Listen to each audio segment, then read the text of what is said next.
Wonderful, sir. We bless God for that. Amen. Oh, well, I am Adejumo.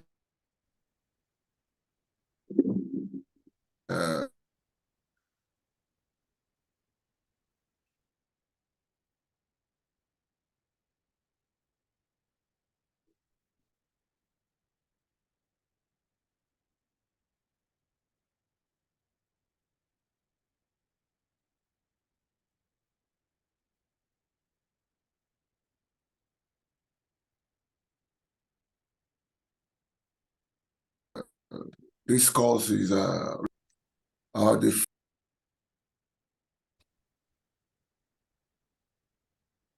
Hello, can you hear me? It's breaking, sir.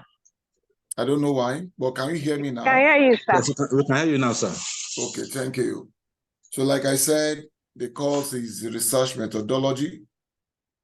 And I believe many of us, if not all of us, must have done one, research in the past, because this is a postgraduate program.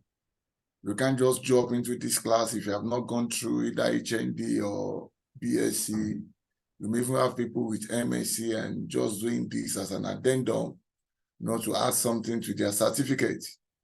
So we know very well that research is what is expected of everyone if you register for a program like this. At the end of the day, you have to show that you actually understood what you have been taught. And that is why this course is going to be like a reminder for some of us, if not for all of us. Well, I'll be sending a material. Do you have a separate, what's it called, platform apart from this general platform? Do we Yes, have we do, one? sir. We do, sir. Who is a class rep in this class? I'm the one, sir. Do you have a class rep yet? Who? Yes, sir. Who is the person, please? Temitope? Yes, sir. Abi? It's me, sir. Yes, sir. Okay. Just send me my number. Okay. You should have my number with this link, Abi. No, I'll get it from Mr. Dayo, At sir, least or I'm added. I'm on the platform. Definitely, you will see me there. I'm on the platform, on your platform. Okay. Yes, sir. Okay, sir. So just send me a hi or something, so I will know it's you. Then I can send the material to you, because you have a lot to do on our own. In these 4 classes, you may not be able to complete everything that we need to do. So you do some reading on your own. Then when we come together. Okay, so let's just kickstart by saying research method versus research methodology. Can anybody just tell us the difference between research methods and research methodology? Anybody? Just help us out. No difference between the research methods and research methodology. Anybody in the class? Oh. Okay, sir. Let me try, sir. Okay, ma'am. For research method, research is the process of collecting data, while methodology is the process in which the data is being collected, or the steps to follow to take the data. Hello, sir. Can you hear me? Oh my God. Hello. So I can hear you clearly. Okay, ma. Okay, let's go ahead. Okay, so I said research is the process of data collection, while research methodology is the steps in which we take in collecting this data.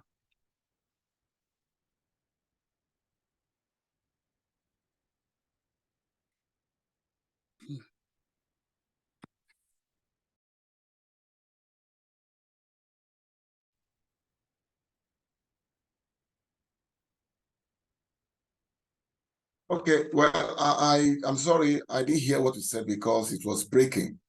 But let me quickly just go ahead. Let me just go ahead because of want of time. So let me just read from what I have here, which I'm still going to send to us. Yeah, I'm still going to send it to us so we can, be on the same page. I said research methods include all the techniques and methods which have been taken for conducting research, whereas research methodology is the approach in which research troubles are solved thoroughly. Now, research methods, these are the techniques, different methods with which we conduct research, whereas methodology is the approach in which research troubles are resolved. Research methodology is a science of studying how research is conducted systematically. Some people might tell you that they are conducting research and they are just doing it haphazardly. There is a universal way, acceptable way of conducting a research. If I pick up a research, there is a structure, there is a format the research must follow. This is the methodology, the scientific way of conducting a research systematically. In this field, the researcher explains himself with different steps generally taken to study a research problem. Hence, the scientific approach which is adopted for conducting a research is called methodology. I want to believe that you know anything that has to do with logic has to do with scientific way of doing things. Logic. So we now said here, hence the scientific approach which is adopted for conducting a research is called methodology. So you can see the technique is just a method. But the way of conducting this research, the scientific way or approach which is adopted is what we call the methodology. I don't know if we understand what I've just explained to us. Yes, sir. Okay. We do, Thanks sir. so much. Yes, sir. Okay, thank you so much. Now, we said the term research is related to seek out the information. That is, seeking out information and knowledge on a particular topic or subject.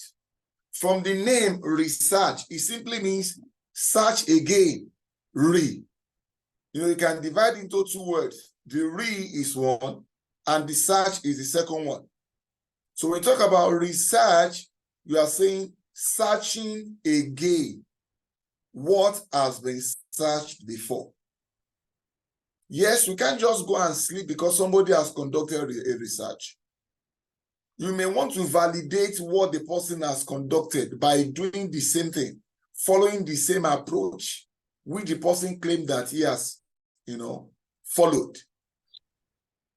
You will either come out with two results, either of these two results, either to discover a lacuna in what the person has done, that is a gap, a fault in what he has done, or to, further approve what the person has done.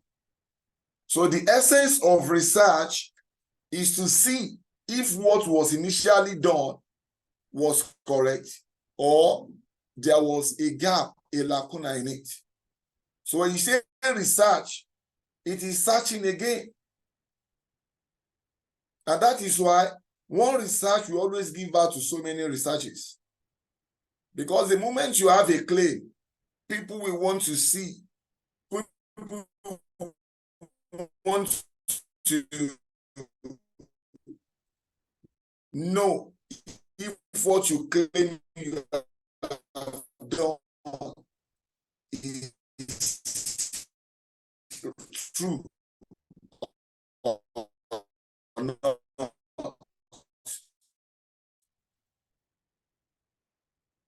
That's why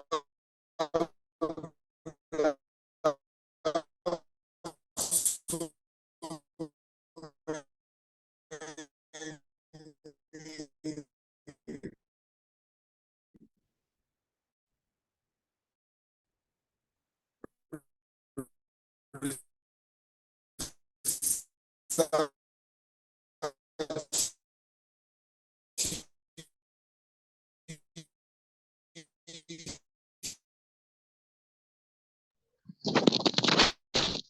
I can't hear you. So we can't hear you. The line is acting up. Same here. He might not even know. At least your network is faulty.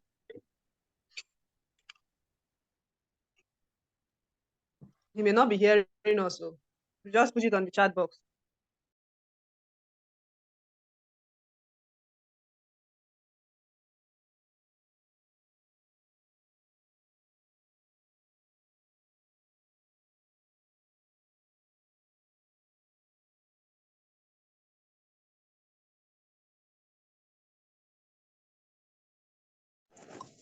Please, the lecturer will soon join back. He has network issue.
Please, let me quickly take advantage to ask the class rep to reintroduce herself. Some people don't know her.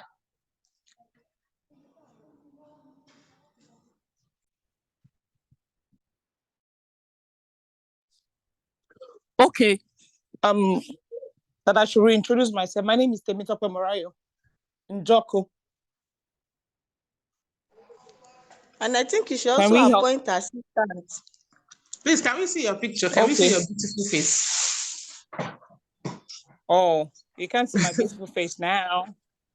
You can just look at my pic. I have a display picture of my Zoom. And okay, you can get a male. We can have a male assistant. So Or one I of the can guys, also. You are doing a good job. Do we need another assistant? please, we do. Can we have someone, a male? Job Yes, is we do, actually please. A We male can have an volunteer, please. assistant. Any male volunteer? Let me nominate Mr. Mr. Sam Sam can Adewale. volunteer. No, speaking, Shebi is a Mr. man. Sam Adewale. Mr. Sam Akinwale. Akinwale. For Mr. Sam. Yeah, Akinwale. Akinwale, yes. Mr. Sam Akinwale Myself? can assist. Yes, Yes, you now. made it. You've been nominated. Ah. By minority, I be majority. By majority. Majority. Majority. Nobody's voting for you. By majority, Mr. Sam, please. Just drop my cap immediately. No, governor, no drop your cap. Now you go to assist now. You go to assist now. You are doing a great job. Yeah, she needs an assistant, Okay. though. We know So she's you can doing be a good helping job, me. but she needs an assistant, please. All right, there's no problem, no challenge. So help me God God. bless you. Yeah, that's Mr. Sam. Thank you. Give a round of applause Thank to you. Mr. Sam. Tima. Thanks for accepting. Give me bye. Hey, okay.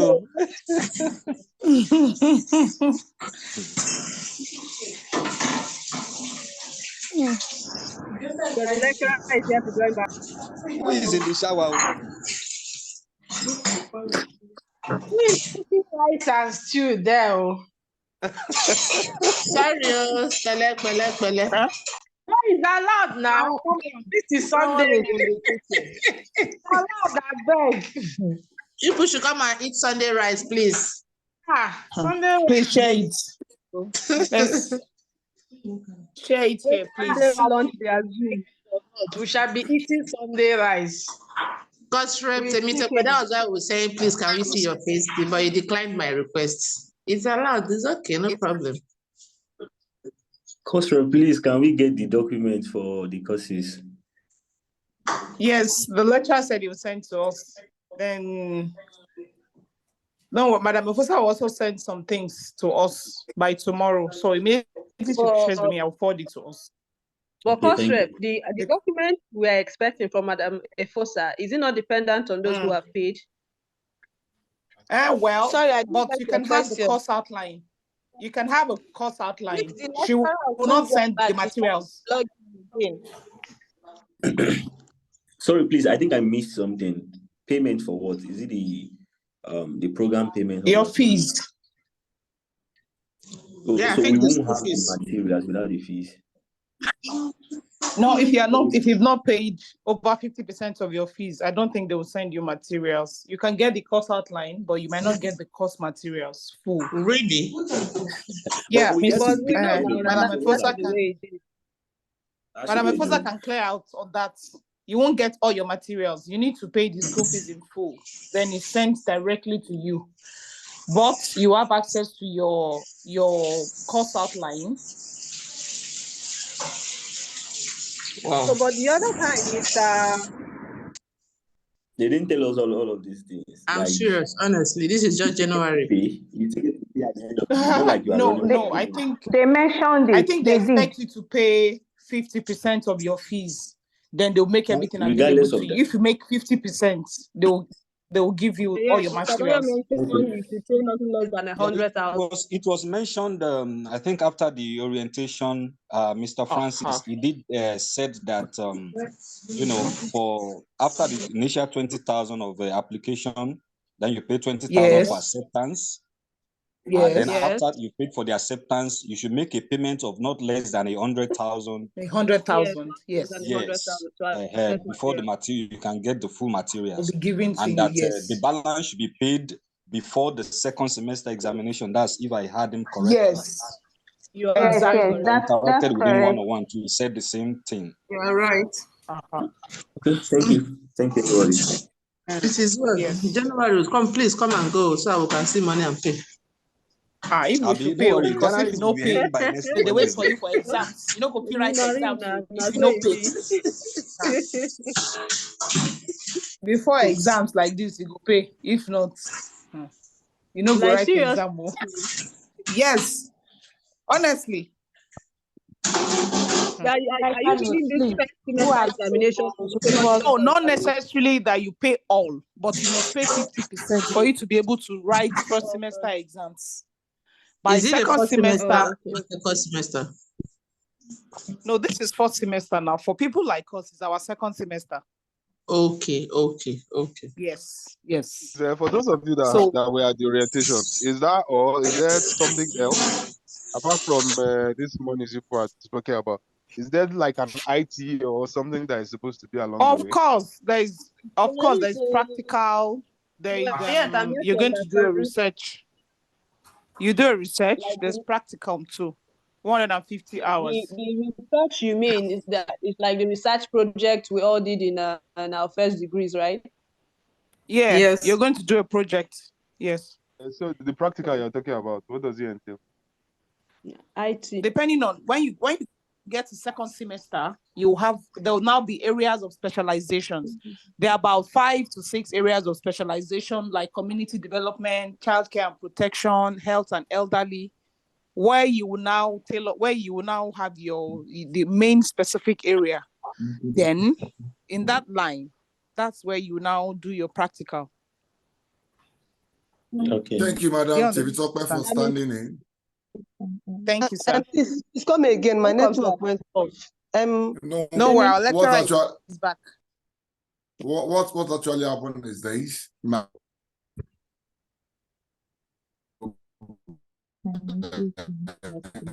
Oh God, I need that. So I've been using Excel network. So I needed to pardon me for that. So I think we can continue from where I stopped. Okay, sir. Okay. The time research is related to seek out the information and knowledge on a particular topic or subject. In other words, research is an act of systematic investigation. You can't just do it anyhow. It is a systematic, way. There's a systematic way of doing it. And you have to follow that, universal way of doing it. That is what research is all about. Research is a systematic investigation. It's an art of systematic investigation. And you have to know how to do it. Someone says that necessity is the mother of all inventions. And a person engaged in this scientific investigation can be termed as a researcher. Let me say at this point that there are problems all around us. Everywhere we find problem. Except most of us, we are playing ostrich, claiming that we are not seeing any problem around us. But I'm telling you, all of us here, we know there is problem. So you shouldn't find it difficult to see problems to research on. You shouldn't find it difficult, to see problem around you. In Nigeria alone, we have 1,001 problem. So for your research work, you have so many problems around. So like I said, as someone said, necessity is the mother of invention, and the person engaged in this scientific investigation, such person can be termed as a researcher. Research is a pedagogic action. The term should be used in a technical sense. The term research should be used in a technical sense. You need to know what you are saying before you can say you are embarking on a research. According to Clifford Wood, the research comprises defining and redefining problems. What gave birth to research are problems. Problems.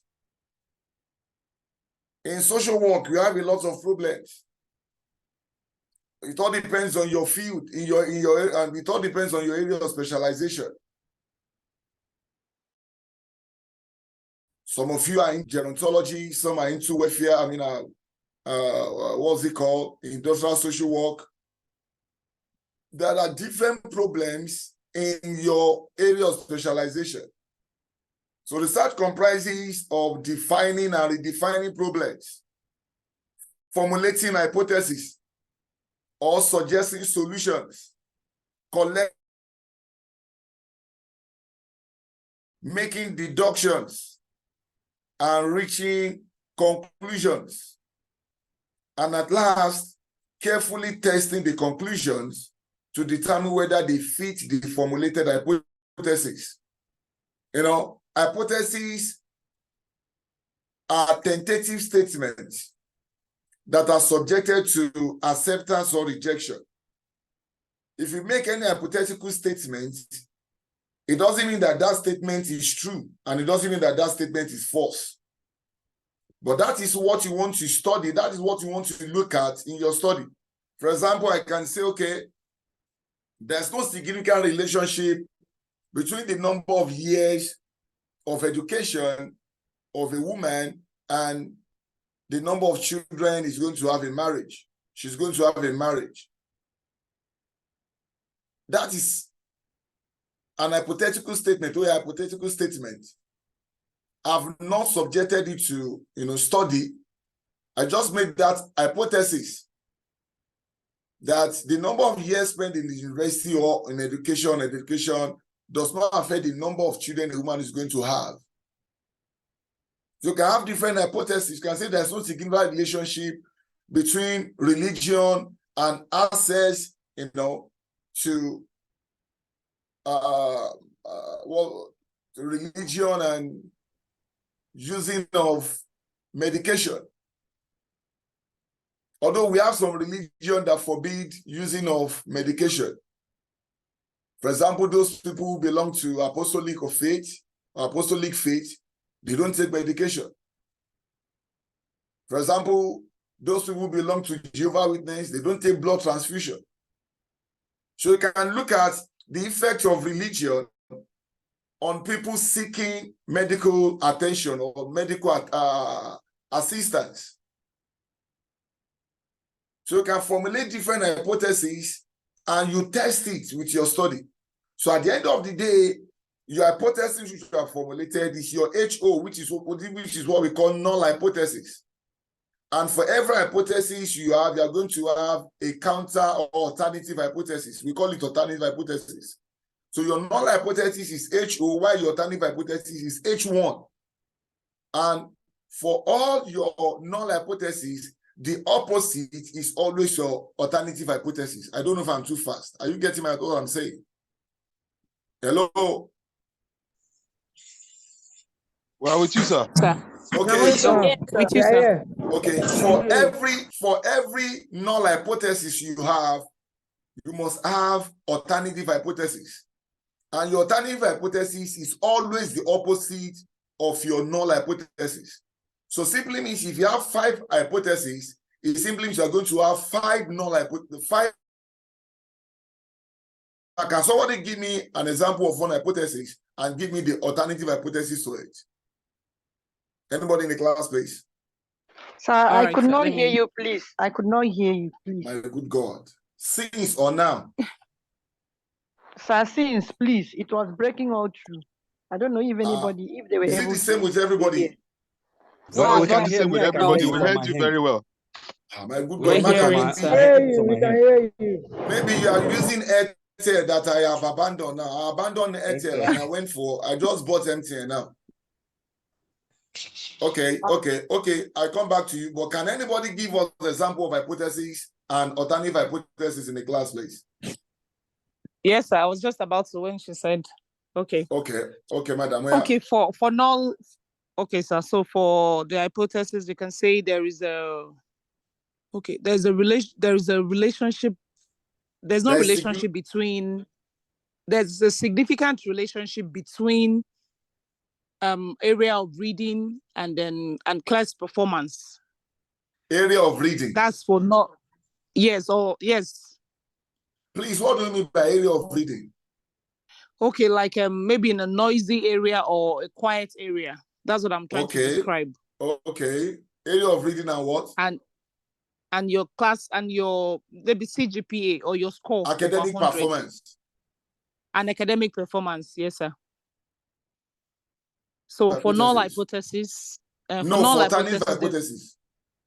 For alternative hypothesis, there is a significant relationship between where you read and then your academic performance for alternate. I think I can leave this class and ask Madam Temitope to continue with the class. Please, sir. Chuku Gazigi. At least that is just it. So with that, I think everybody, that's why I said all of you are researchers. I'm just here to moderate the class. So that is your null hypothesis and your alternative hypothesis. And for every of your hypotheses, you must have alternative hypothesis.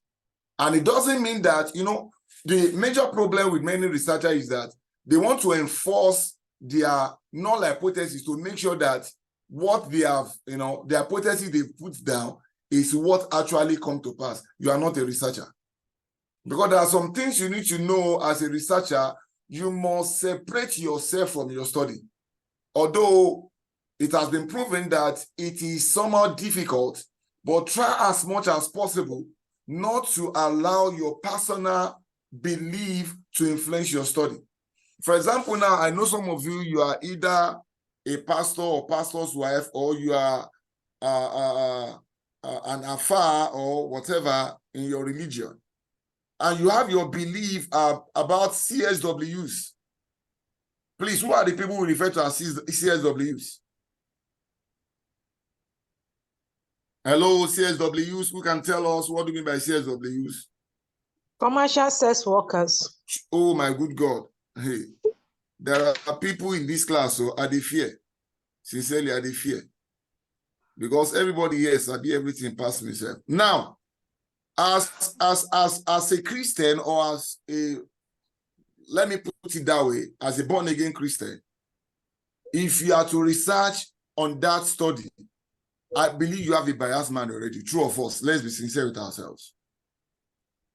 True. Thank you, sir.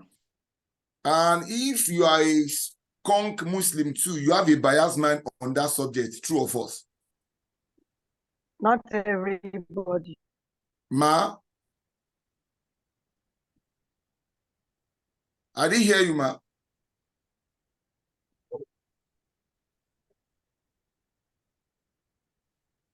Hello? Hello? So I said not everybody. I said not everybody. Not everybody. Well, yes, it depends on your upbringing before you have a biased mind. About CSWs. Yes. Okay, I agree with you. But majority of us in the class, that's why I said I made mention of born-again Christians and born-again Muslims, if there's anything like that. Because our religious perspective is against such. But if you are a researcher, you need to put your belief by the side. If not, it will affect your study. It doesn't take away your being born again. It doesn't take away my being born again. It doesn't take away your being a devoted Muslim. But this is a study. It is not what you are going to preach in the church or what you are going to preach in the mosque. It is a study, so you need to take away bias from it and say it the way it is. So you don't need to enforce your hypothesis on your study. If you have to reject your hypothesis, reject it. And let your conclusion be what you have discovered or what you have actually come across in your study. Not that you try to, enforce yourself on that study. So let's go back to what we said about, according to Clifford Woody, who said research comprises divining and redefining problems, formulating hypotheses or suggesting solutions, collecting, organizing, and evaluating data, making deductions, and reaching conclusions, and at last, carefully testing the conclusions to determine whether they fit the formulated hypothesis. Are we together? Yes, sir. Yes, sir. Okay, let's continue. Now I want to look at objective of research. The major aim of any type of research is to find out the reality and facts which is unknown and which has not been exposed. Because if you are writing your proposal, you are submitting your research topic, your supervisor may ask you, what do you want to add to existing knowledge? Meaning that you are coming up with something that has not been done before, something that is novel. That is the essence of research. It's not to copy what somebody did and you say you have researched, you've not done anything. You have only done copy and paste. So the major aim of any type of research is to find out the reality and fact which is unknown and which has not been exposed. Although each research activity has its own particular reason, the objective of research can be grouped into the following categories: to achieve skillfulness with a trend or to get novel opinion into it. Research with this objective can be termed as exploratory or formulative. It is exploratory. It's a novel. It's like something that we have not known. Nobody has done something. You are the forerunner, trying to bring it out, trying to make way for further or subsequent research in that area. So to achieve skillfulness with a trend or to get novel opinions into it.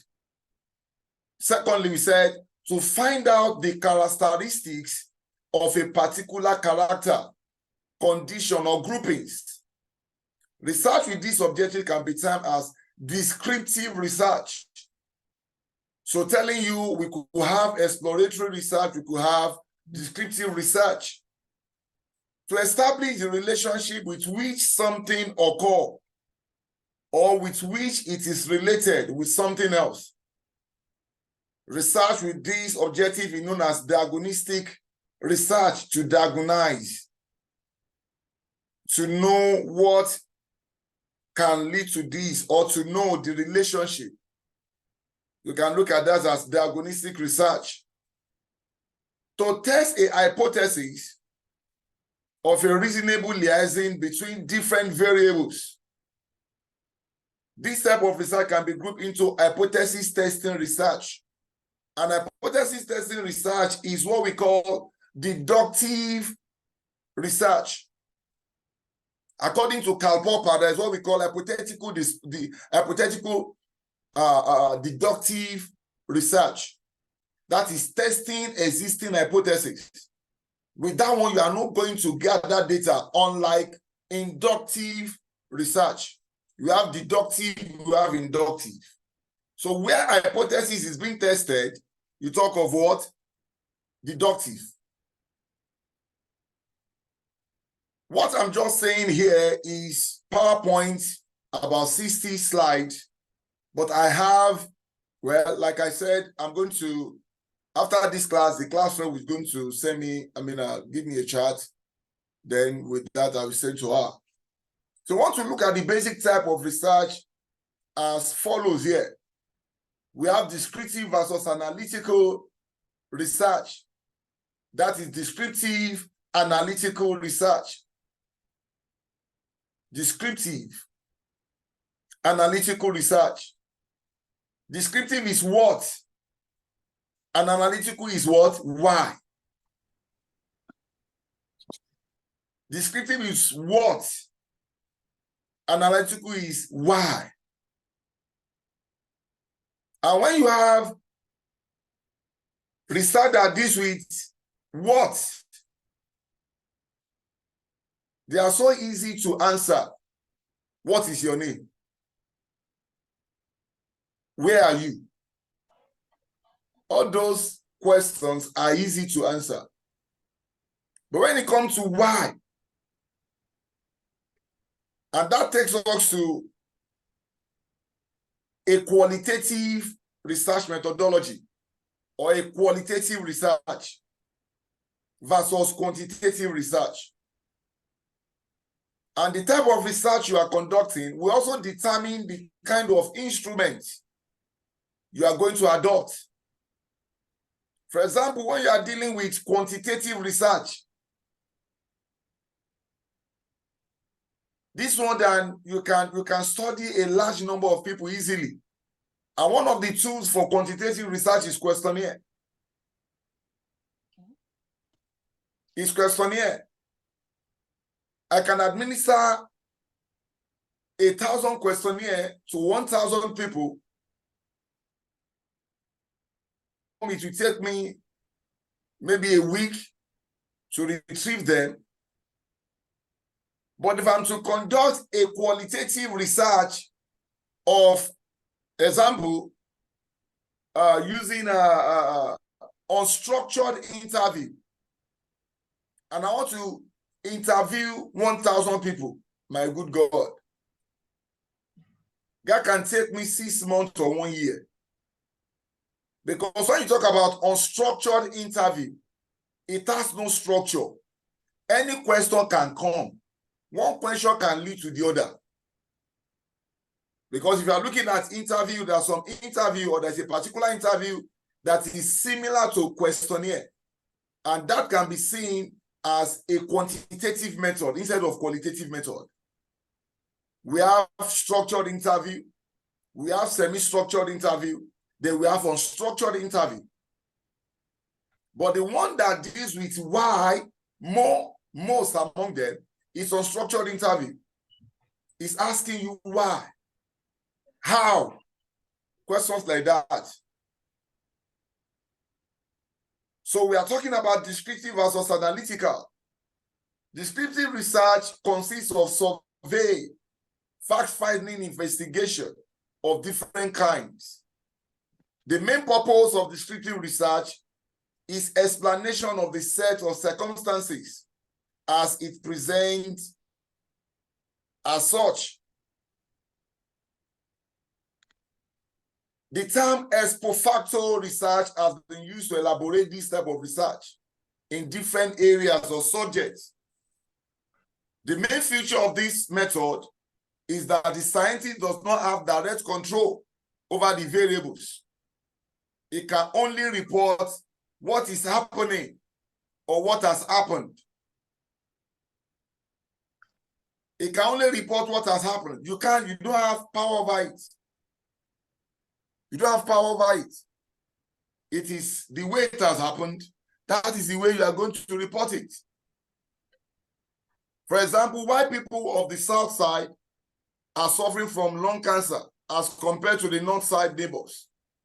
An investigation revealed that south side person have wood burning stoves and fireplaces. The researcher could hypothesize the reason that the wood smoke is a factor of lung cancer. The techniques used in descriptive research can be of all kinds, like survey method, comparative, and correlational methods. It is based on the hypothesis that, okay, it could be as a result of these people using firewood and, and this could lead to lung cancer. It can't conclude until he has, conducted the study, either by administering questionnaire to them or by going to hospital, conduct a study, look at people with lung cancer, that is using secondary data anyway from the hospital, and look at the causes.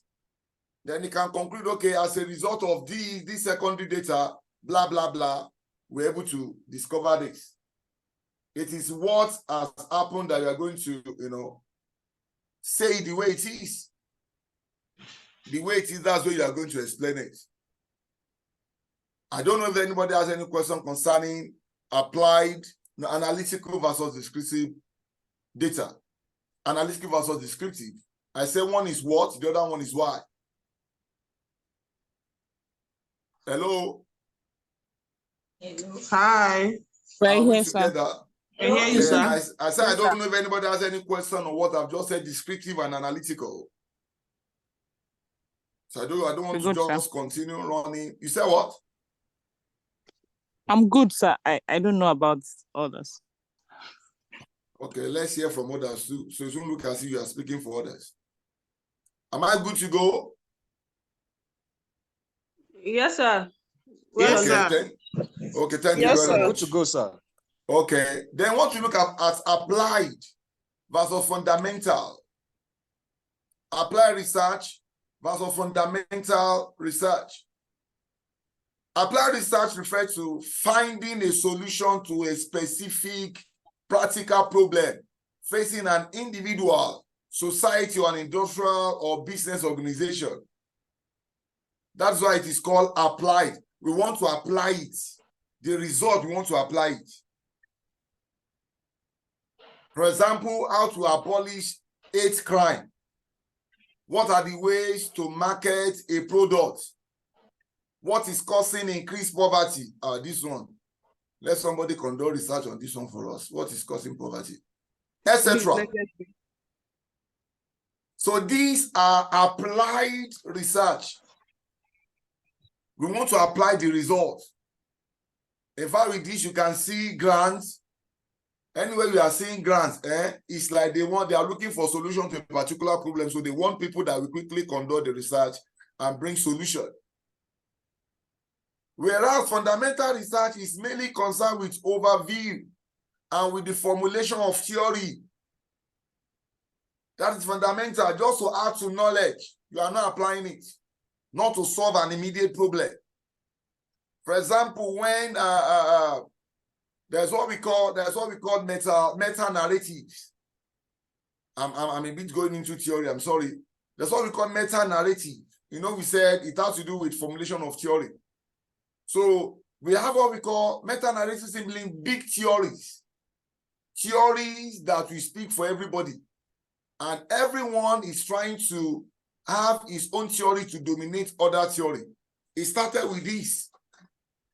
The first big theory we have, or big story we have, that we call meta-narrative was superstition. Superstition. You don't have any explanation to it. Superstition.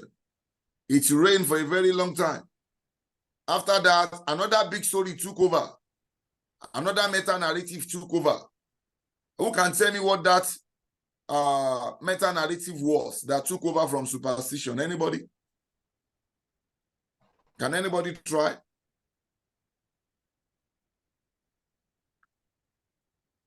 Hello?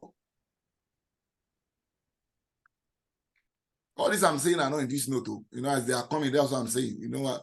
I can't put everything down, but at least you get it from explanation.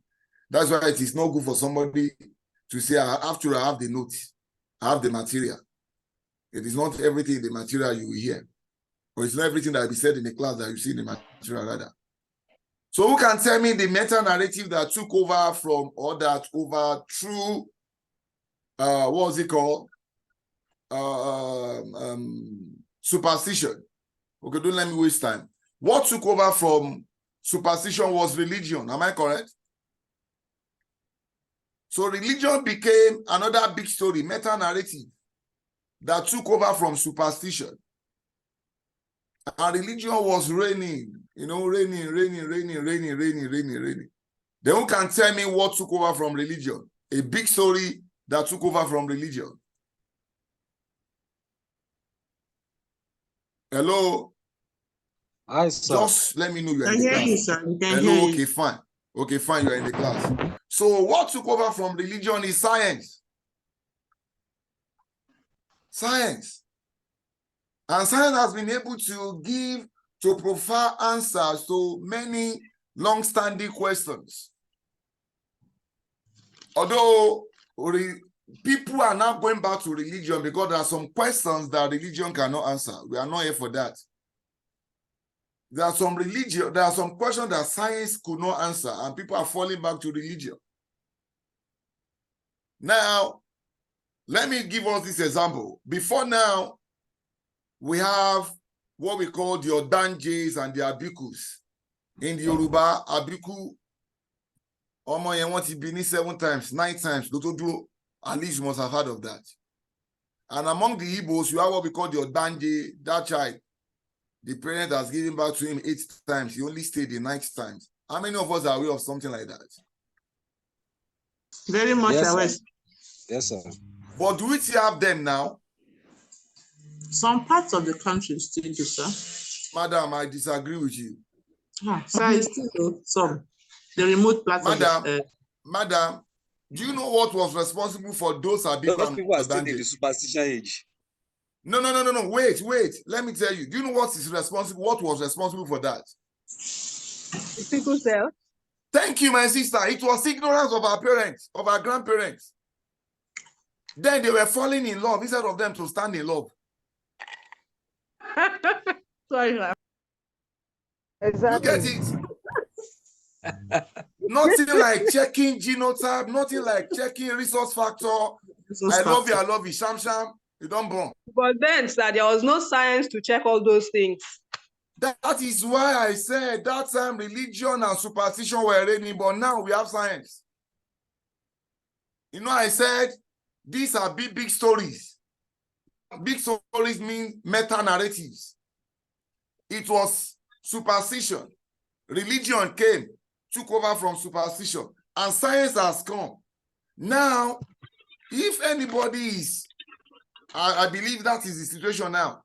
If a guy and a lady just come together and they see that they are going towards that direction, before the first 1 month, the first thing you know is a guy was a genotype. 1 month is even too long. What's a genotype? What is your blood group? Because another problem is the resource factor. I believe you all know that, of resource factor. Yes, sir. Yeah. Because if you are A positive and you marry O positive, I pity you. You may end up to have only a child if care is not taken. If the blood of that child should touch your blood, I bet your blood is going to develop, the blood of the woman is going to develop what we call antibodies against O positive, if she is O negative. And whenever she conceives, she'll be terminating our blood will be terminating that pregnancy. So that is why you need to know if you are O positive or O negative. You need to know, your genotype. You can't say you love him, you love her. You are both of you are AS. You want to go ahead, I pity you. Although science has made life easy, you can as well know the genotype of the fetus even before giving birth to the baby. So now they terminate the fetus even before being given birth to. Then how many are you going to terminate? They ask. You get it? So, like we said, the fundamental research is just to formulate theory and to counter existing theory if there is any lacuna or any gap in it. You get it? For example, we have theory of masses, theory of capitalism. We have other theory that counter capitalism.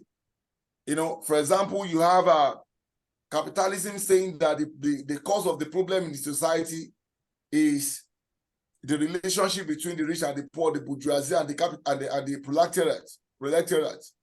That the rich people in the society, they are the one causing, the poor to remain in poverty. But if you look at what the functionalism are saying, they haven't telling you that the poverty in the society is functional. Maybe that's why they're not doing anything to it in Nigeria too. Because the functionalists strongly believe that everything in the society is functional. Telling that poverty has a role it's playing in the society. Can you imagine that? But if you look at it, there is iota of truth in it.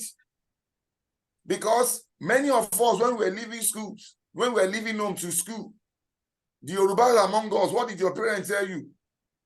When you are leaving home, what did they tell you? Somebody should tell us. Whom you are. What's your humanity? One share. Abi? Yes, the name of the child of whom you are. That is we are just managing to send you to school. So that tells you that poverty in one way or the other has maintained sanity in the society. I'm not saying we will not be poor in Jesus' name. Poverty is not our portion. But you get it. But that's why I said, if you are talking about research, put your religion by the side. I'm a Christian by the special grace of God. I'm a child of the living God. But if you are doing that, just put your religion by the side, because if not, you will not be able to say what you are supposed to say. You will not be able to say what you are supposed to say. But if you are to teach, just put your religion by the side and teach what you are meant to teach and do what you are meant to do as a student and also as a researcher. You get it? So you need to know that poverty to some extent. So if somebody is speaking from that angle, that poverty is functional in the society, definitely you know the theory the person is going to use to back himself up. He's going to use functionalism. He's going to use structural functionalism. That all the structures in the society, all the structure that came together to form what we call the social system, the religion, the family, the politics, the economy, the cultural institution, these are the institutions that came together to form what we call social system. So they believe that all these institutions, they work together harmoniously. But Kamas is telling you who is of the opinion of conflict theory. His theory is conflict theory. Capitalism or Marxism is a conflict theory, telling you there is a conflict. Why functionalism is a consensus theory, telling you there is a consensus in the society. It's a consensus theory. Another conflict theory is feminism. Feminism is also a conflict theory, telling you that in the society there is problem, but the own problem is not between rich and the poor, but the own problem is between man and woman. And there are different categories of feminism in theories. You have the radical feminists, you have the Marxist feminists, you have the black feminists, you have liberal feminists. All of them, they have what they believe. Is also one of the conflict theory. So when you are looking at fundamental theory is not to bring about immediate change, rather is to formulate theory. This is pure and basic type of research. For example, an investigation looking for whether stress level influence how often students engage in academic cheating, or how caffeine consumption impact the brain. Thus, the main aim of applied research is to find out a solution for some critical practical problem. Now, these two problems I've mentioned, will they fall under applied or fundamental research?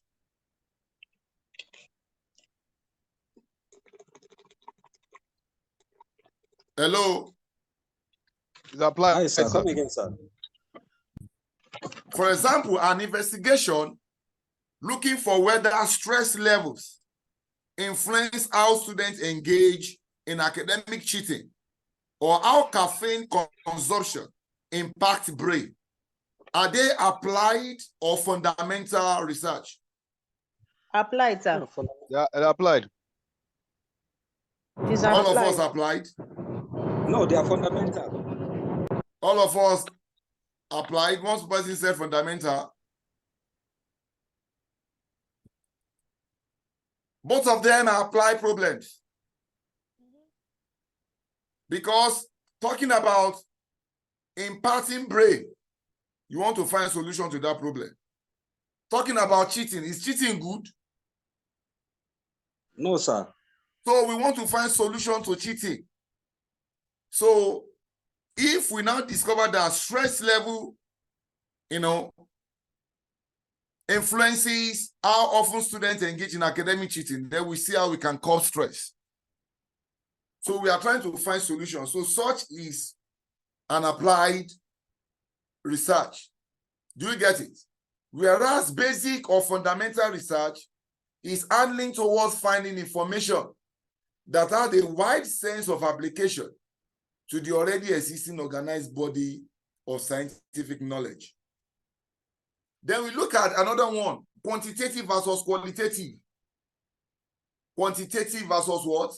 Qualitative. In natural sciences and social sciences, quantitative research is based on the aspect of quantity or extent. It is related to objects that can be expressed in terms of quantity, something that can be counted. Quantity or something that can be counted. Such type of research involves systematic experimental analysis of observable phenomena via statistical, mathematical, or computational techniques in numerical form, such as statistics, percentages, etc.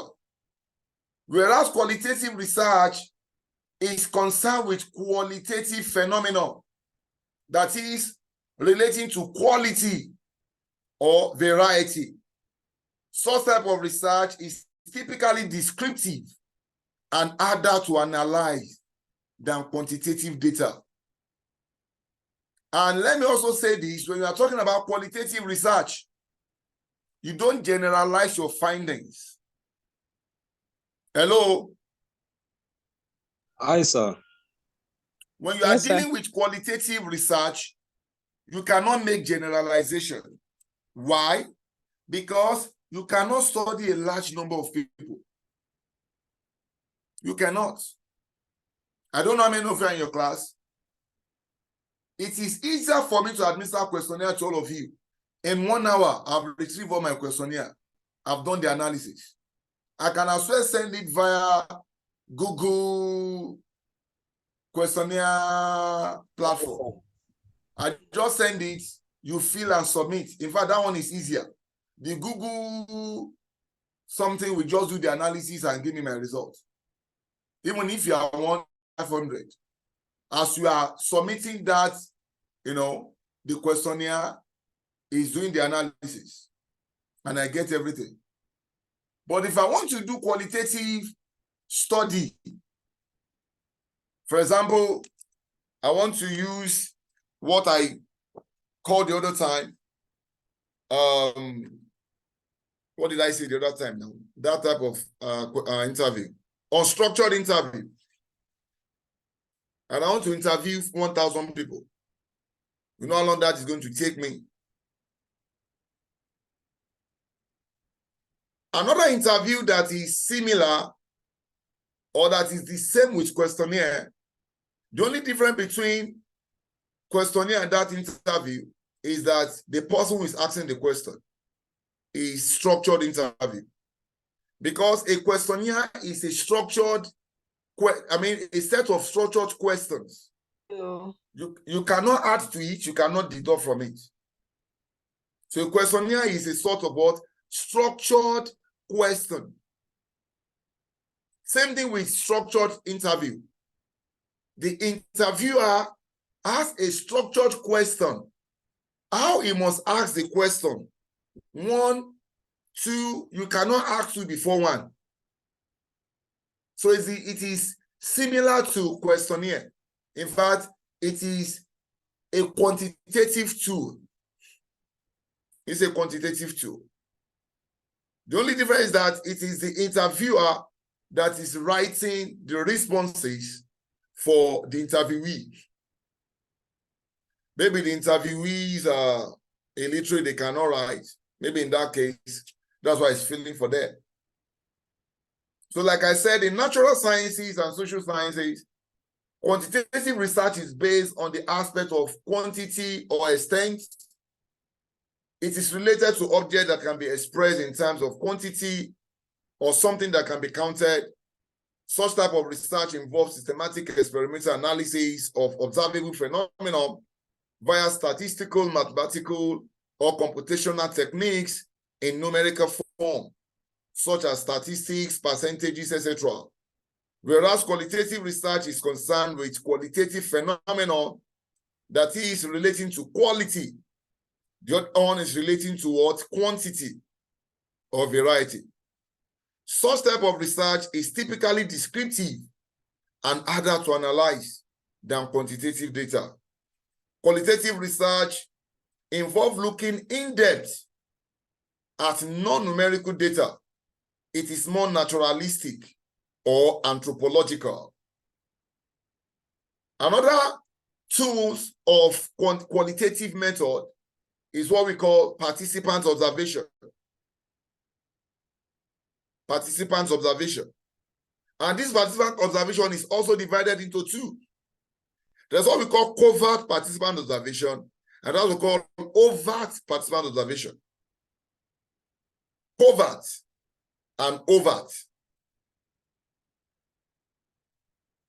You are participating, and nobody is aware that you are participating. That means you are covered. You know, when I was teaching my A-level students, I told them, covert means cover. That means nobody knows. White overt means open. That is, you are participating as a researcher, and everybody knows that you are a researcher.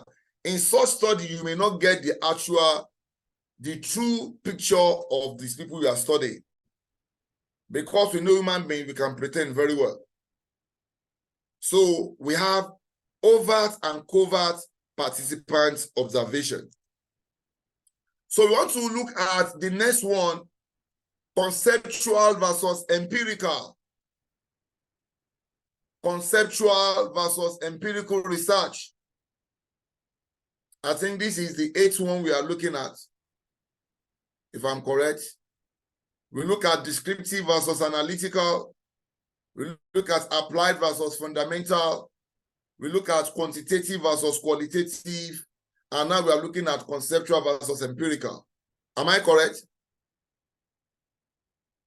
Hello? Yes, sir. Yes, Okay. sir. Okay, You're thank correct, you. sir. Okay.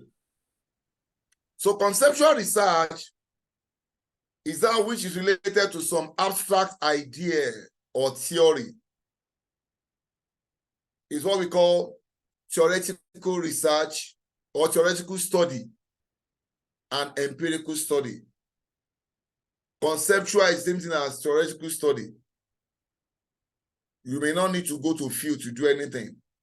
You are just, and it is more difficult than empirical, study. When you see great theoreticians, they know these are theorists. You get it?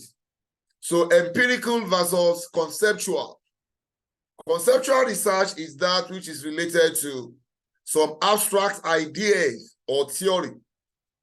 It focuses on the concepts and theory that explain the concerned theory being studied. It is generally used by logicians, that is logics, philosophers, and theorists to develop new concepts or to gain understanding, not to again understand the existing ones.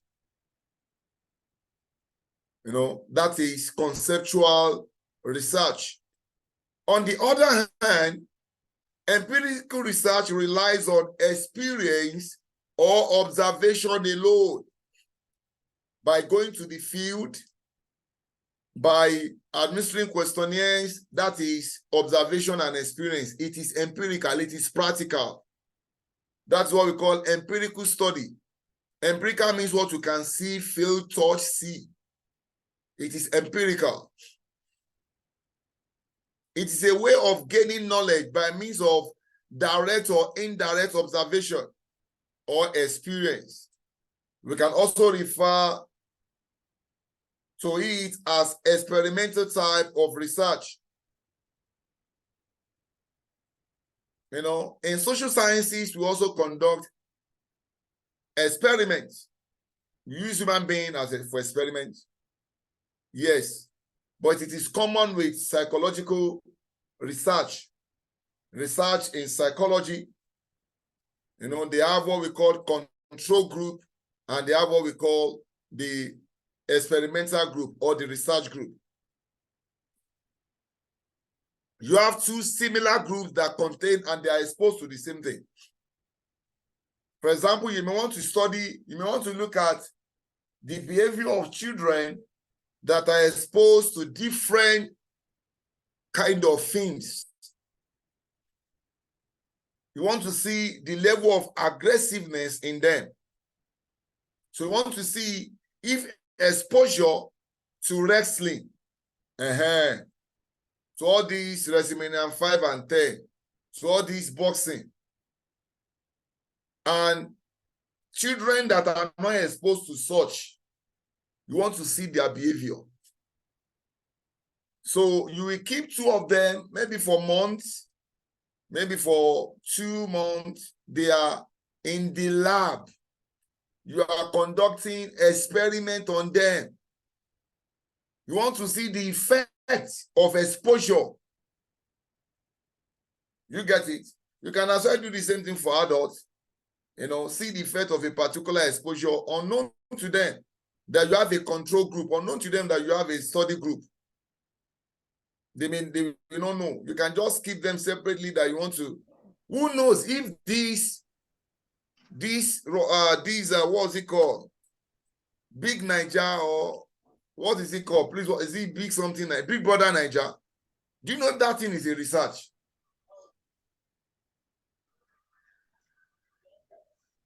You may not know.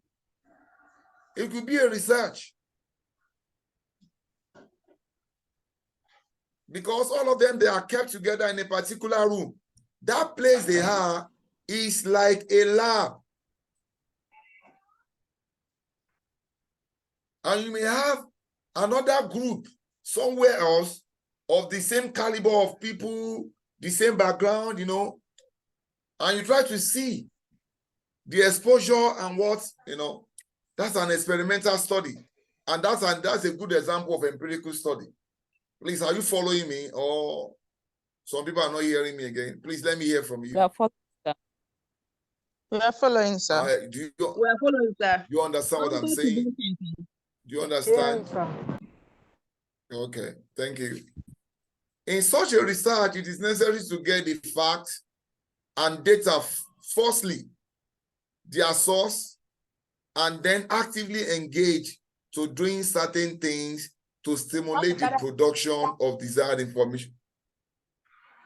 Okoro name and You're on the road, please.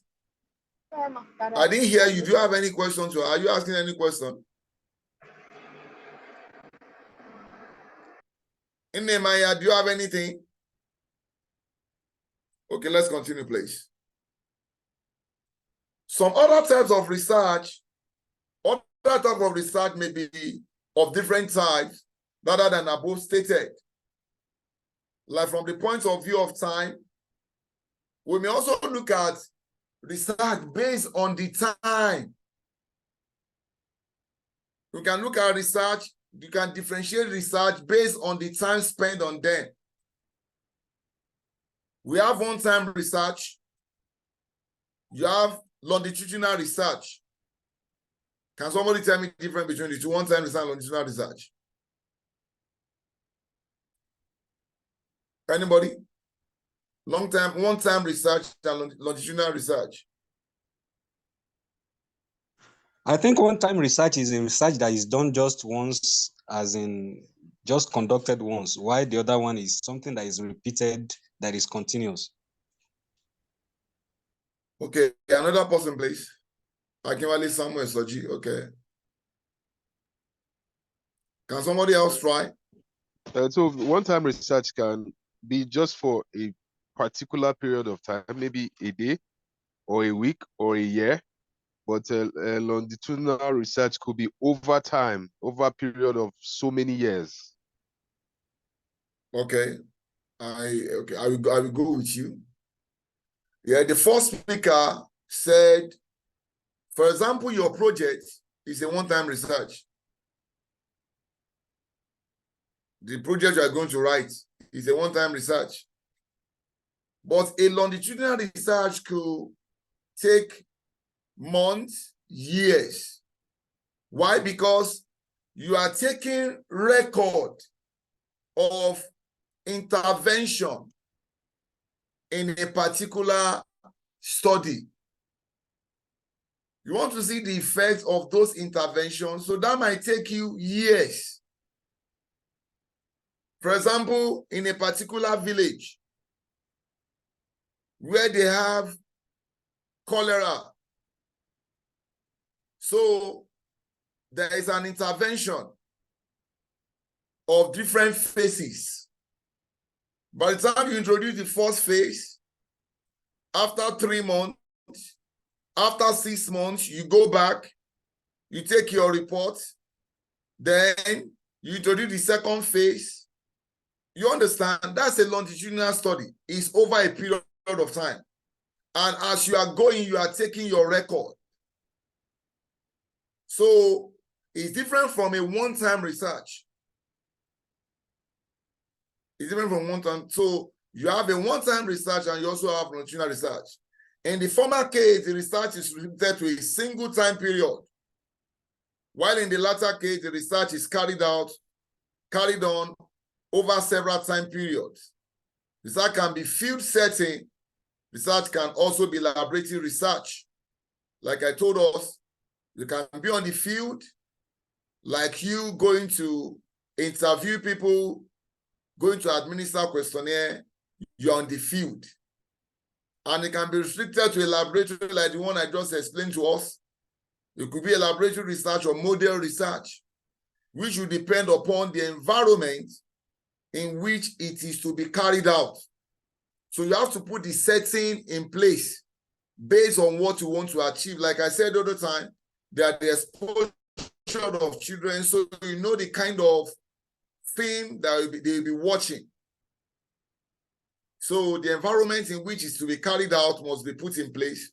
Research may also be understood as clinical or so research follows case study methods or exhaustively approaches to read the basic reason behind a problem. They're talking about clinical or diagnostic research, common in the hospital. And as a medical social worker, you can also, involve in that. The research may be exploratory or it may be formalized. exploratory research, descriptive research. It all depends on what you want to see. And here we are talking about exploratory again, which is what we call novel. The objective is the creation of hypothesis, exploratory and formalized. Research may be exploratory or it may be what formalized. The objective of exploratory research is the creation of hypothesis rather than testing. You want to create hypothesis. Nothing has been done in exploratory before. So you are formulating hypothesis. There is significant relationship. There is no significant relationship. You want to formulate hypothesis. Whereas when it comes to formalized research, these are those with significant structure and with specific hypotheses to be tested. The hypotheses are formed. We want to test them.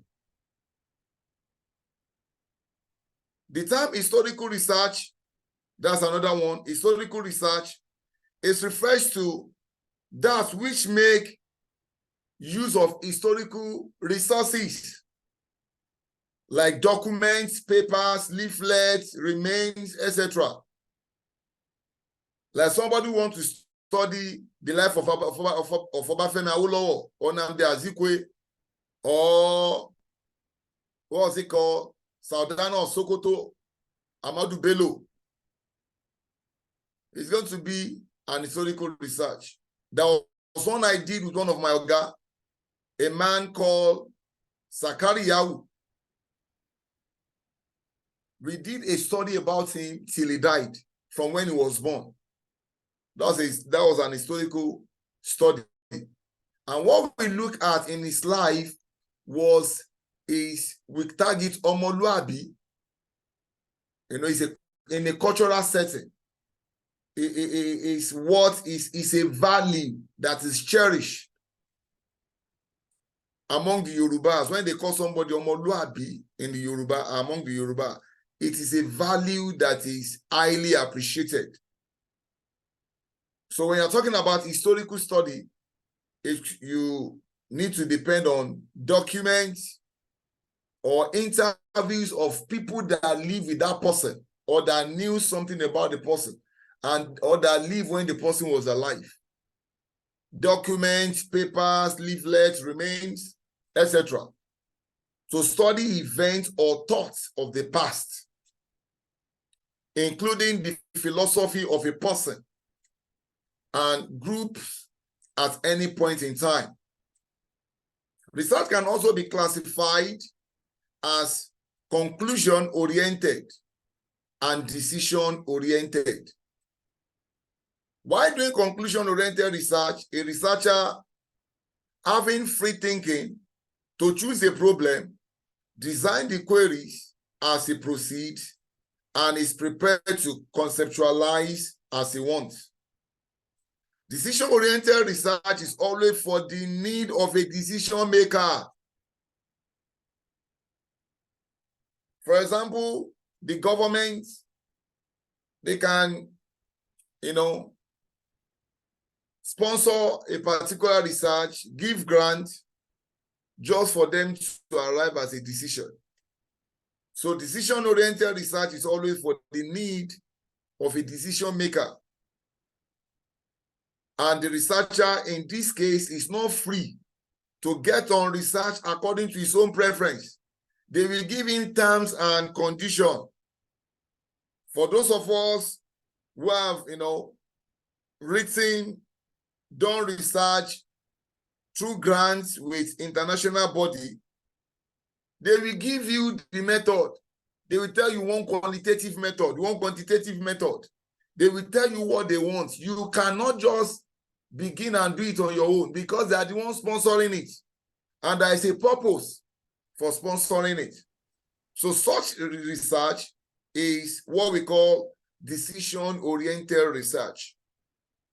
Do we understand? Hello? Yes, sir. Everybody in the class? Yes, sir, we do. Yes, sir. I'm so glad, though. I'm so glad, though. That everybody understand what I'm saying. Okay, Uzubadiro. No Allah. Hello, sir. Sorry, this decision-oriented research, is it a heading? Heading as Or in you're what? trying to explain the formalized? No, I've explained many types of research. Yes, I've been And I following. said, the last one I explained is decision-oriented and Historical. No, we've gone beyond that. I said decision-oriented versus conclusion-oriented research. Okay. I said research can also be classified as conclusion-oriented and decision-oriented. And I said conclusion-oriented. Why conclusion-oriented research? A researcher is having free thinking to choose a problem. You can choose, for example, if you want to write your project, you can choose any problem, submit 3 topics, your supervisor, and you get it, you'll be guided. A conclusion-oriented research, a researcher having free thinking to choose problem, redesign the queries as he proceeds, and is prepared to conceptualize as he wants. Meaning that you have freedom over conclusion-oriented research. But when it comes to decision-oriented research, the result is not for you. You are being sponsored or you are being given grants to conduct the research. But it is for a set of people, the decision makers. So you don't have power to choose anything of your own. They will tell you if it is going to be a qualitative study, if it's going to be a quantitative study, if it's going to be an experimental study. They will give you their condition. So decision-oriented research is always for the need of decision makers or a decision maker. And the researcher in this case is not free to get on research according to his own preference. Do you understand now? Yes, I do. Thank you. Okay, Yes, ma'am. sir. Okay. The next one here, although, like I told you that this slide is just 65, I have another material of PDF that I put together. I just call all my material lecture notes. So I just put them together. I'm going to send this 65 slide to the class rep today, by His grace. Then before our next class, I think our next class is today is 28. Next week Sunday is 4. I think our next class is on the 10th of February. So before that time, I will have sent the second one, the PDF material to her, which she will also, send to the platform, to the class platform, not to the general platform. Because we will need to move together. Like the slide I have now, on this slide I am now, I have a diagram there. They talked about research process, a flow chart of research process. Research process consists of sequence of actions or steps necessary to effectively carry out research and the desired progression of these steps. The charts show in figure 1, which I'm the only one seeing, represent a research process. And the first thing there is identify research problem. Like I told us, problem plenty everywhere. Problem plenty. Problem plenty. So identify research problem. And the problem you are going to identify is based on your area of study. It's going to be based on your area of study. If your area of specialization is gerontology, you cannot identify, you'll not be thinking of problem with somebody who is in industrial social work. or somebody who is into medical social work. So based on your field, your area of specialization, that is where you are going to identify your research problem. And after research problem, it moves straight to what we call broad literature survey, literature review. To know more about that problem you have identified, to know what other people have done on it, to see the method, to see the lacuna, the gaps in the existing work. It is that lacuna that you have identified, which is a problem. Because if it is not a problem, if it is not a lacuna, you are not doing anything new. The essence of you carrying out the research is to do something new. That is a novel. Remember I said what somebody have not done before. One other person has done before. And that is what you are expected to do. That's what you are expected to do. So from the diagram I have here, the first thing is identify research problem. Then move to broad literature review. From there, you talk of hypothesis formulation. Although all these, you have them in different chapters of your work. For example, hypothesis, research problem, research questions, justification, all those ones are in chapter 1. Then your chapter 2 is your research literature review. Then after hypothesis formulation, which is part of chapter 1, you have chapter 3, which is research methodology, research design, sample design, all of them with data collection through carrying out of research. You must have mentioned your methodology in your chapter 3, how you are going to collect your data, your sample size, the population size, because your sample is a representation of your population. Sample is a representation of your population. Do you all agree with me? Yes, sir. Okay, then you can't just pick your sample. There are methods of picking your sample, and this is what we call sampling techniques. That's what we call what? Sampling techniques. And the sampling techniques is divided into two. We have what we call probability sampling techniques and non-probability sampling techniques. We still have them, but because I'm there already talking about chapter 3, talking about what and what, comprises of your chapter 3.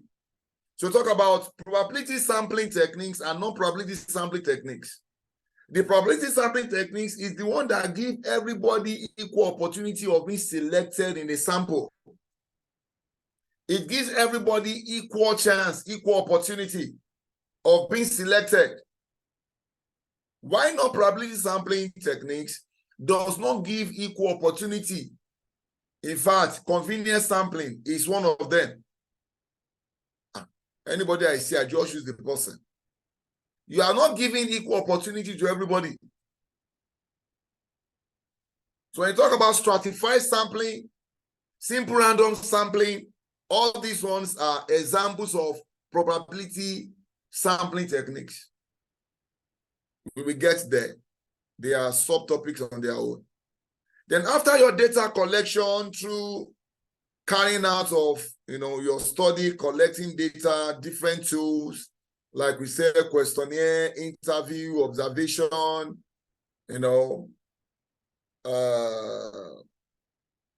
document if your work is historical work, document and what have you. Then you now go to data analysis. This is where you are now going to confirm your hypothesis. Because by the time you carry out your analysis, you have your degree of freedom, DF. That's when you are using, if you are using what we call chi-square. I know some of us must have used that before. Chi-square is X with raised power of 2. That is the symbol for chi-square. So you have what we call the tabulated value and the calculated value. How many of us have done that before? At least I will not just be wasting my time. How many of us have used chi-square before? Talk about calculated value and tabulated value when you check your tabulated value in the Yes, sir. in the table. Okay, fine. Am I Yes, saying sir. am I saying it the way it is? Yes, you are correct, sir. Thank you, sir. Thank you, sir. So you have the calculated value and you have the tabulated value. So if the calculated value is greater than the tabulated value, because your calculated value is what you calculated, the tabulated value is what you check in your four-figure table. In the four-figure table, that is what we have, that is chi-square table there in your four-figure table. So if your tabulated value is bigger than your calculated value, that means you are going to reject your HO and accept your H1. Because interpretation is another thing. People will have issue with interpretation of their results. I don't know how that is going to be, because research is one thing. Then the topic I'm teaching now is statistical package in statistics that are involved in research. And I don't see how that will be taught here, and you are going to use it. I don't see how that will be taught, can be taught here. So you have your calculated value and you have your tabulated value. After your analysis, you have done your interpretation, you have accepted, rejected your null hypothesis, accepted your alternative hypothesis. Then your last stage is generalization and interpretation of your report. You can only make generalization, like I said, when you are conducting a quantitative study, because you have a larger number of people. So from that, you can make generalization. For example, when you have a sample that is representing a population. So whatever conclusion you are going to arrive at based on that sample you have, you can generalize it to the entire population. That's what I mean by generalization. But because a qualitative study, you cannot study a large number of people. Your conclusion will be limited to the people that you have studied. You don't make generalization. That difference between quantitative and qualitative study. Am I making sense? Yes, sir. Okay, thank you so much.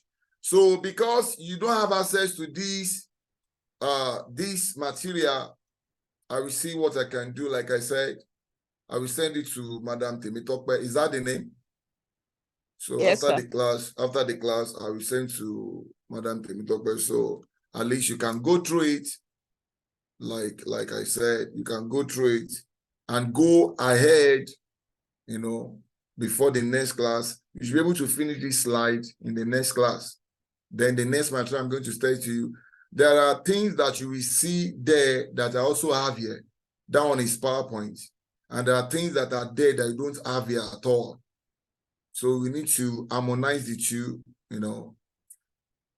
if you're talking about research, it's not what we do in 4 classes. But because of the peculiarity of this program, let's just see what we are going to do. And I believe God will help us. So after that, I have explanation of that. So like I said to us, that you have a population, and from a population, you are going to get a sample. So after hypothesis formulation, I have notes under that diagram. So I'm just looking at those notes to see where I'm going to start from. Okay, I've done about... Okay, let me pick it from number 5, determining sample design. Determining sample design.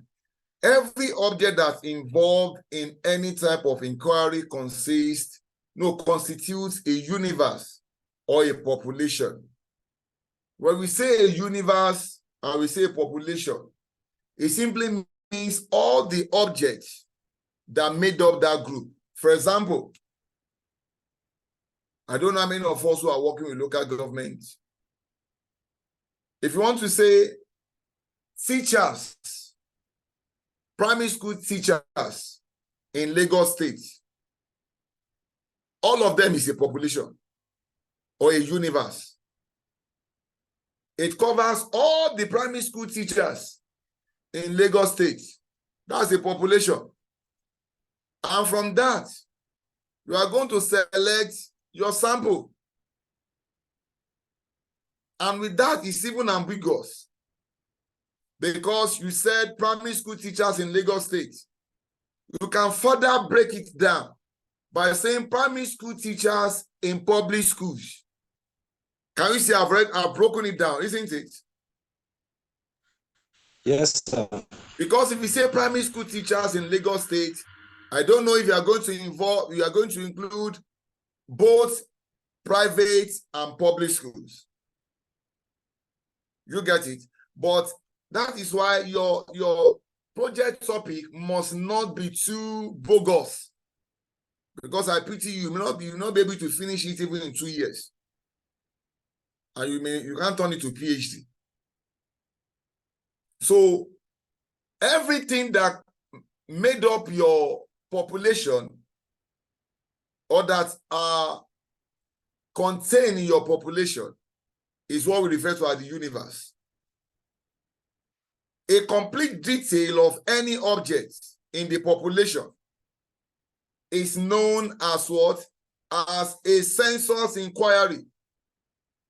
In some cases, your population might not be that too big, which will require you using everything. And what you are doing is what we call consensus inquiry. That means you are using everything. Sorry, census inquiry, not consensus. Census inquiry. That means you are using everything. But in the situation whereby your population is very large, how can you study all the primary school teachers in Lagos State? In how many local governments and other, what do we call the other one that are not local government now? That is going to about 50 something. How are you going to study there? The LCDA. Chuku Gozigi, thank you very much. So how are you going to do that? So definitely you are going to need a sample. How are you going to select your sample? Then you need what we call sampling techniques. In the first place, you must know all the primary school teachers, the number of all the primary school teachers by each local government and all the LCDAs. You must know them. Not know them, you must know their number, sorry. You get it? So you now determine what is going to be your sample size. If the entire population is 15,000, let me just say that you may be looking at a sample size of 1,000. Now, how are you going to distribute this 1,000 among all the 50, let's say 50 local governments, including the LCDAs, there are 50. And what you need is what? 1,000. The first thing you are going to do is to divide 1,000 by 50. What is it going to give you? 20. 20. So that tells you that in all the local governments and all the LCDAs, we need 20, 20, 20. You know, can you see the systematic way of getting it? Now, you have picked 2020. You have not selected your subject here too. Now, where you need to be very careful is where to now select the 2020 from every local government. First and foremost, you need to consider the character or the characteristics of these people. How many female do they have in every local government? If they have 100 females and they have 200 males. And you need what now? You need 20. No. That simply means, let me change the number, at least for us to understand. Let's say, okay, they have 60 males and they have 40 females. Let's put it that way. It simply means you have 60% males, males and 40% female. Do we understand? Now, by the time you are going to select your 20 people from each local government, you must have 60% male and you must have 40% females. Meaning that from local government, you must select 12 males and 8 females. That is one. Then among these 20 you have selected, you must look at what you want to look at. Maybe their religion is part of what you want to study. Then you must look at how many Christians, how many Muslims. Because your sample must be a true representation of your population. So all these you need to put into consideration when you are selecting your sample. Do you understand that? It can be supposed that in such type of inquiry, that is census inquiry, all the items are covered and not a single element is left, and highest accuracy is obtained. With that one, there won't be any error because all of them, you are using all of them. The size is not too much. So you are just using what we call census inquiry. But in practical way, this may not be true because a single element of bias in such inquiry will get larger the number of observation. It will get larger the number of observation once the number of the observation increases. Moreover, there is no way of scrutinizing the element of bias or its level except through a resurvey or use of sample check.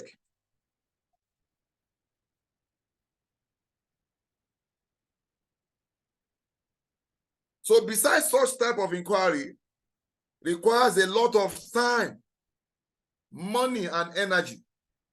Apart from this, census inquiry is not possible practically under many conditions. For example, blood sugar testing is done only on sample basis. Hence, quite often, we select only a few items from the population for our study purpose. The selection of items in such type of manner is technically what called sample. Because you cannot just say, okay, we want to take the blood of everybody and reach and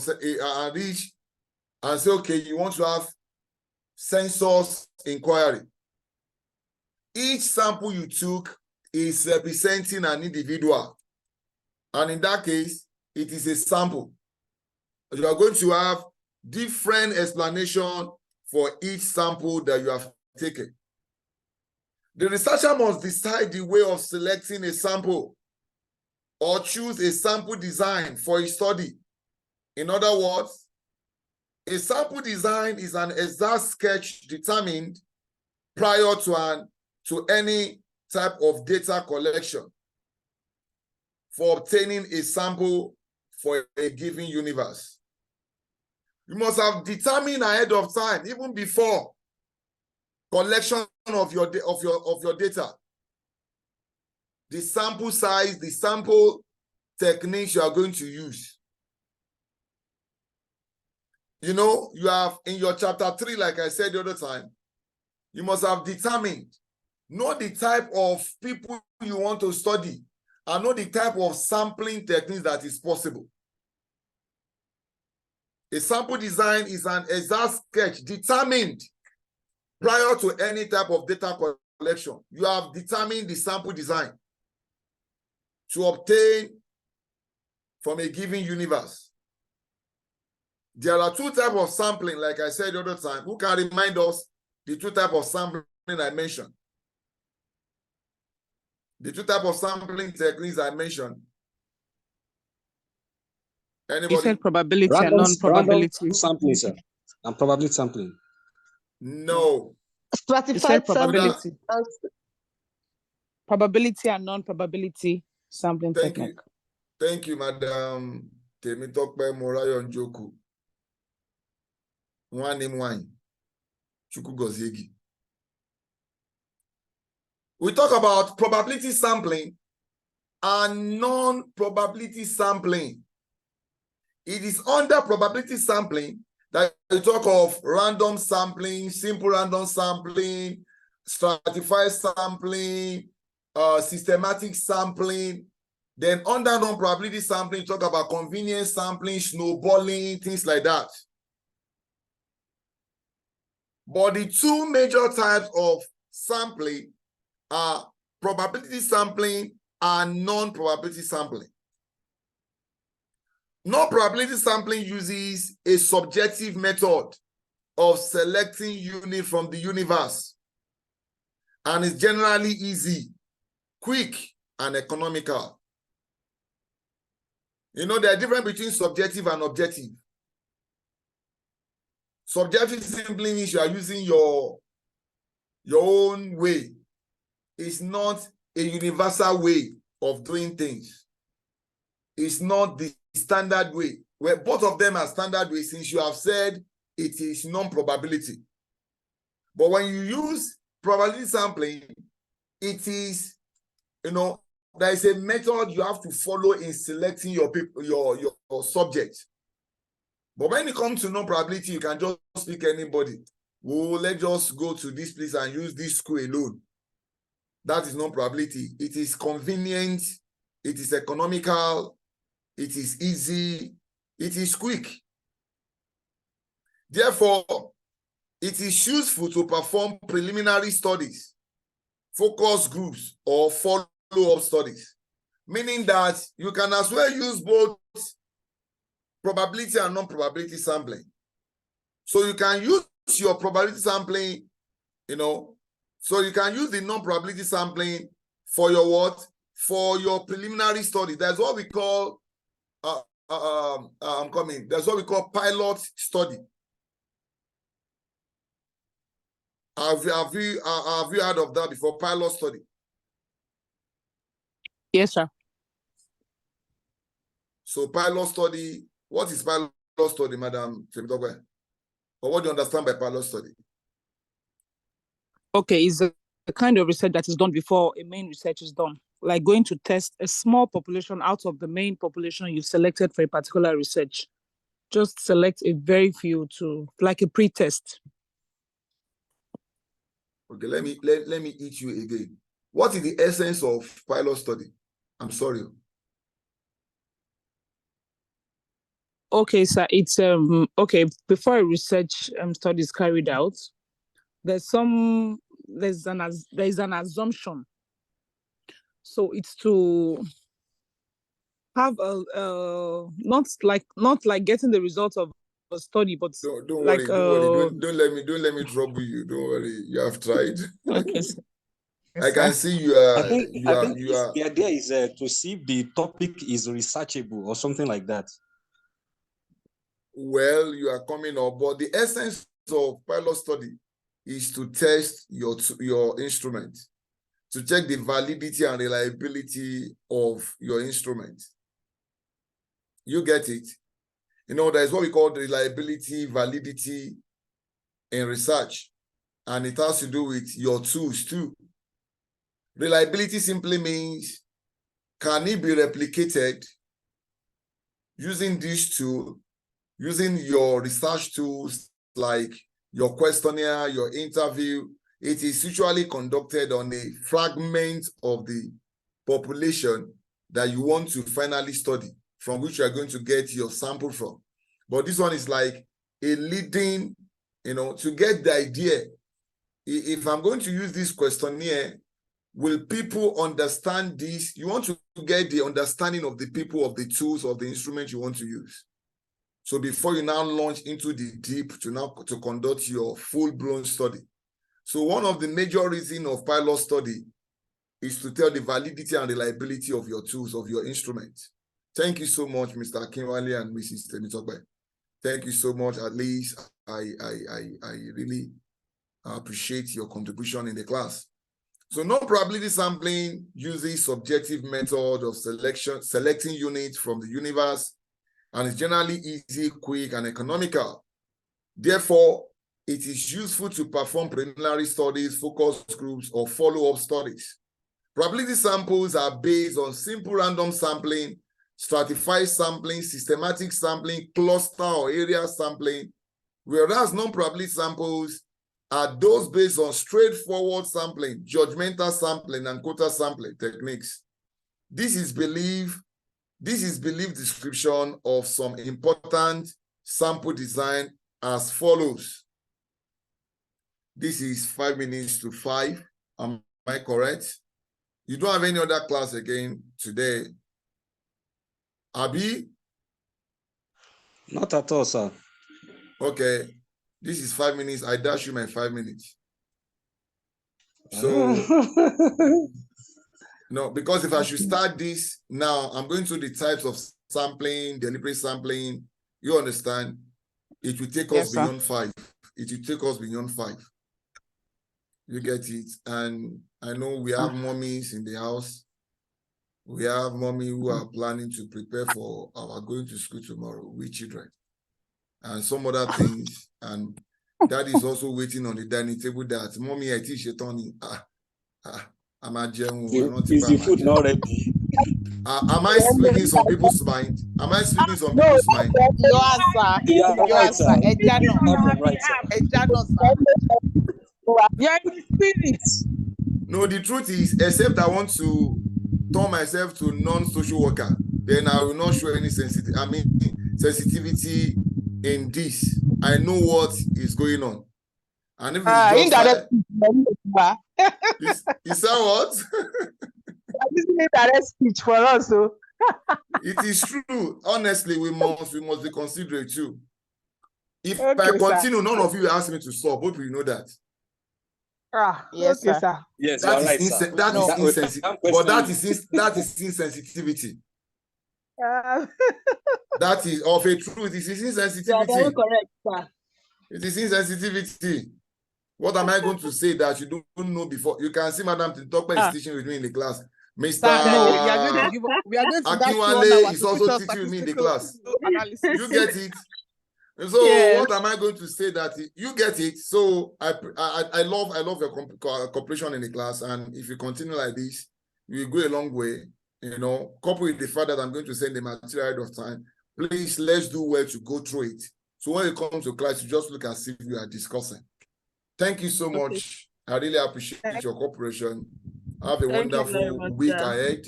Thank you, sir. Thank you, sir. Thank you, sir. Thank you, sir. Thank you, sir. Kachifo, sir. Kodi, sir. Because sister, they speak Igbo very well. Yes, so you're with the wonder. Because I'm based in Igbo land. Oh, okay. Wow. Where, sir?